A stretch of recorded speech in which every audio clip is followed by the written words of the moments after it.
सिंहासन 32 भाग 31। 30वीं पुतली जयलक्ष्मी। आप सभी आत्माओं को मेरा दिव्य अभिनंदन और सुस्वागतम। पिछले भाग में हमने मानवती की कथा देखी, जिसमें विक्रम ने अपनी जान पे खेलकर नदी में डूबते हुए भाई बहन को बचाया तथा उस रूपसी युवती को अपना बहन बनाया और एक योग्य वर से विवाह भी कराया। जिसे आपने अभी तक नहीं देखा तो ऊपर आई बटन तथा नीचे डिस्क्रिप्शन में दिए गए लिंक पर क्लिक करके जरूर देखिए।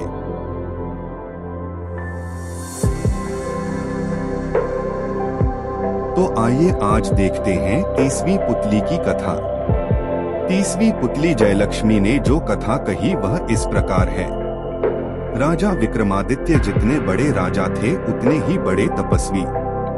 उन्होंने अपने तप से जान लिया कि वे अब अधिक से अधिक 6 महीने जी सकते हैं। अपनी मृत्यु को आसन्न समझकर उन्होंने वन में एक कुटिया बनवा ली तथा राजकाज से बचा हुआ समय साधना में बिताने लगे। एक दिन राजमहल से कुटिया की तरफ आ रहे थे कि उनकी नजर एक मृग पर पड़ी। मृग अद्भुत था और ऐसा मृग विक्रम ने कभी नहीं देखा था। उन्होंने धनुष हाथ में लेकर दूसरा हाथ तरकश में डाला ही था कि मृग उनके समीप आकर मनुष्य की बोली में उनसे अपने प्राणों की भीख मांगने लगा। विक्रम को उस मृग को मनुष्यों की तरह बोलते हुए देख बड़ा आश्चर्य हुआ और उनका हाथ स्वतः थम गया। विक्रम ने उस मृग से पूछा कि वह मनुष्यों की तरह कैसे बोल लेता है, तो वह बोला कि यह सब उनके दर्शन के प्रभाव से हुआ है। विक्रम की जिज्ञासा अब और बढ़ गई। उन्होंने उस मृग से पूछा कि ऐसा क्यों हुआ, तो उसने बताना शुरू किया। मैं जन्मजात मृग नहीं हूँ। मेरा जन्म मानव कुल में एक राजा के यहाँ हुआ। अन्य राजकुमारों की भांति मुझे भी शिकार खेलने का बहुत शौक था। शिकार के लिए मैं अपने घोड़े पर बहुत दूर तक घने जंगलों में घुस जाता था। एक दिन मुझे कुछ दूरी पर मृग होने का आभास हुआ और मैंने आवाज को लक्ष्य करके एक बाण चलाया। दरअसल वह आवाज एक साधना में रत योगी की थी, जो बहुत धीमे स्वर में मंत्रोच्चार कर रहा था। तीर उसे तो नहीं लगा, पर उसकी कनपटी को छूता हुआ पूरे वेग से एक वृक्ष के तने में घुस गया। मैं अपने शिकार को खोजते खोजते वहां तक पहुंचा तो पता चला मुझसे कैसा अनिष्ट होने से बच गया। योगी की साधना में विघ्न पड़ा था, इसलिए वह काफी क्रुद्ध हो गया था। उसने जब मुझे अपने सामने खड़ा पाया तो समझ गया कि वह बाण मैंने चलाया था।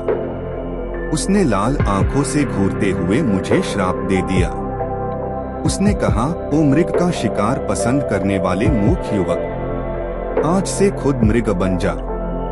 तब से आज तक आखेटकों से अपने प्राणों की रक्षा करता आ रहा हूँ। उसने श्राप इतनी जल्दी दे दिया कि मुझे अपनी सफाई में कुछ कहने का मौका ही नहीं मिला। श्राप की कल्पना से ही मैं भय से सिहर उठा। मैं योगी के पैरों पर गिर पड़ा तथा उससे श्राप मुक्त करने की प्रार्थना करने लगा। मैंने रो रो कर उससे कहा कि उसकी साधना में विघ्न उत्पन्न करने का मेरा कोई इरादा नहीं था और यह सब अनजाने में मुझसे हो गया। मेरी आंखों में पश्चाताप के आंसू देखकर उस योगी को दया आ गई। उसने मुझसे कहा कि श्राप वापस तो नहीं लिया जा सकता, लेकिन वह उस श्राप के प्रभाव को सीमित जरूर कर सकता है। मैंने कहा कि जितना अधिक संभव है उतना वह श्राप का प्रभाव कम कर दे, तो उसने कहा, तुम मृग बनकर तब तक भटकते रहोगे जब तक महान यशस्वी राजा विक्रमादित्य के दर्शन नहीं हो जाएं। विक्रमादित्य के दर्शन से ही तुम मनुष्यों की भांति बोलना शुरू कर दोगे। विक्रम को अब जिज्ञासा हुई कि वह मनुष्यों की भांति बोल तो रहा है, मगर मनुष्य में परिवर्तित नहीं हुआ है।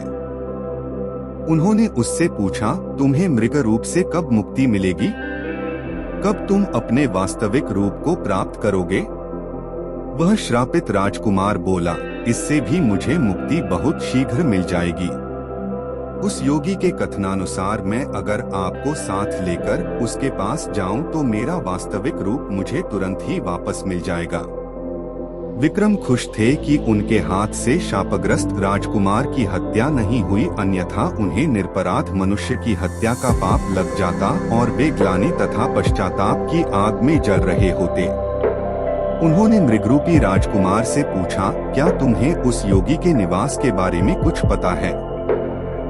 क्या तुम मुझे उसके पास लेकर चल सकते हो? उस राजकुमार ने कहा, हाँ, मैं आपको उसकी कुटिया तक अभी लिए चल सकता हूँ। संयोग से वह योगी अभी भी इसी जंगल में थोड़ी दूर पर साधना कर रहा है।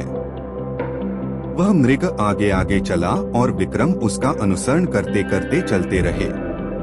थोड़ी दूर चलने के पश्चात उन्हें एक वृक्ष पर उल्टा होकर साधना करता एक योगी दिखा। उनकी समझ में आ गया कि राजकुमार इसी योगी की बात कर रहा था। वे जब समीप आए तो वह योगी उन्हें देखते ही वृक्ष से उतरकर सीधा खड़ा हो गया। उसने विक्रम का अभिवादन किया तथा दर्शन देने के लिए उन्हें नतमस्तक होकर धन्यवाद दिया। विक्रम समझ गए कि वह योगी उनकी ही प्रतीक्षा कर रहा था, लेकिन उन्हें जिज्ञासा हुई कि वह उनकी प्रतीक्षा क्यों कर रहा था। पूछने पर उसने उन्हें बताया कि सपने में एक दिन इंद्रदेव ने उन्हें दर्शन देकर कहा था कि महाराजा विक्रमादित्य ने अपने कर्मों से देवताओं सा स्थान प्राप्त कर लिया है तथा उनके दर्शन प्राप्त करने वाले को इंद्रदेव या अन्य देवताओं के दर्शन का फल प्राप्त होता है। मैं इतनी कठिन साधना सिर्फ आपके दर्शन का लाभ पाने के लिए कर रहा था। उस योगी ने कहा। विक्रम ने पूछा कि अब तो उसने उनके दर्शन प्राप्त कर लिए, क्या उनसे वह कुछ और चाहता है? इस पर योगी ने उनसे उनके गले में पड़ी इंद्रदेव के मूंगे वाली माला मांगी। राजा ने खुशी खुशी वह माला उसे दे दी। योगी ने उनका आभार प्रकट किया ही था कि श्रापित राजकुमार फिर से मानव बन गया। उसने पहले विक्रम के फिर उस योगी के पांव छुए। राजकुमार को लेकर विक्रम अपने महल आए। दूसरे दिन अपने रथ पर उसे बिठा उसके राज्य चल दिए। मगर उसके राज्य में प्रवेश करते ही सैनिकों की टुकड़ी ने उनके रथ को चारों ओर से घेर लिया तथा राज्य में प्रवेश करने का उनका प्रयोजन पूछने लगे। राजकुमार ने अपना परिचय दिया और रास्ता छोड़ने को कहा। उसने जानना चाहा कि उसका रथ रोकने की सैनिकों ने हिम्मत कैसे की। सैनिकों ने उसे बताया कि उसके माता पिता को बंदी बनाकर कारागार में डाल दिया गया है और अब इस राज्य पर किसी और का अधिकार हो चुका है। चूंकि राज्य पर अधिकार करते वक्त राजकुमार का कुछ पता नहीं चला, इसलिए चारों तरफ गुप्तचर उसकी तलाश में फैला दिए गए थे। अब उसके खुद हाजिर होने से नए शासक का मार्ग और प्रशस्त हो गया है। राजा विक्रमादित्य ने उन्हें अपना परिचय नहीं दिया और खुद को राजकुमार के दूत के रूप में पेश करते हुए कहा कि उनका एक संदेश नए शासक तक भेजा जाए। उन्होंने उस टुकड़ी के नायक को कहा कि नए शासक के सामने दो विकल्प हैं, या तो वह असली राजा और रानी को उनका राज्य सौंपकर चला जाए या युद्ध की तैयारी करे। उस सेना नायक को बड़ा अजीब लगा। उसने विक्रम का उपहास करते हुए पूछा कि युद्ध कौन करेगा? क्या वही दोनों युद्ध करेंगे? उसको उपहास करते देख उनका क्रोध 7वें आसमान पर पहुंच गया। उन्होंने तलवार निकाली और उसका सिर धड़ से अलग कर दिया। सेना में भगदड़ मच गई। किसी ने दौड़कर नए शासक को खबर की। वह तुरंत सेना लेकर उनकी ओर दौड़ा। विक्रम इस हमले के लिए तैयार बैठे थे। उन्होंने दोनों बेतालों का स्मरण किया तथा बेतालों ने उनका आदेश पाकर रथ को हवा में उठा लिया। उन्होंने वह तिलक लगाया जिससे अदृश्य हो सकते थे और रथ से कूद गए। अदृश्य रहकर उन्होंने दुश्मनों को गाजर मूली की तरह काटना शुरू कर दिया। जब सैकड़ों सैनिक मारे गए और दुश्मन नजर नहीं आया तो सैनिकों में भगदड़ मच गई और राजा को वहीं छोड़ अधिकांश सैनिक रणक्षेत्र से भाग खड़े हुए। उन्हें लगा कि कोई पैशाचिक शक्ति उनका मुकाबला कर रही है। नए शासक का चेहरा देखने लायक था। वह आश्चर्यचकित और भयभीत था ही, हताश भी दिख रहा था।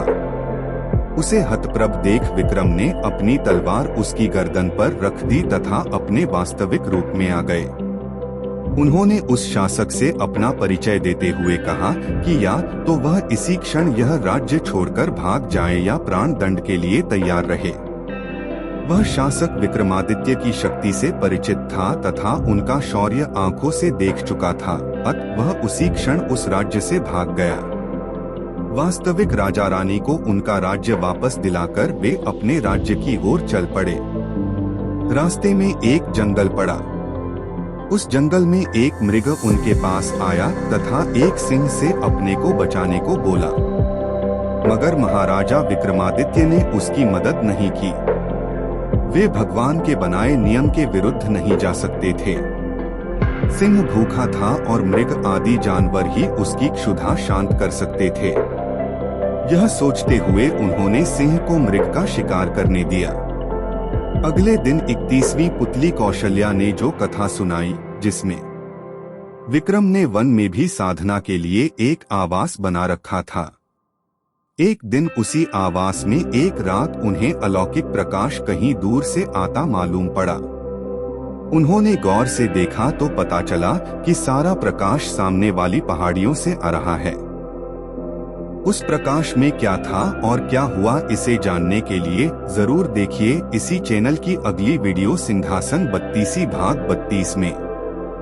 धन्यवाद। स्वस्थ रहिए, मस्त रहिए तथा विक्रमादित्य की कथा का आनंद लेते रहिए।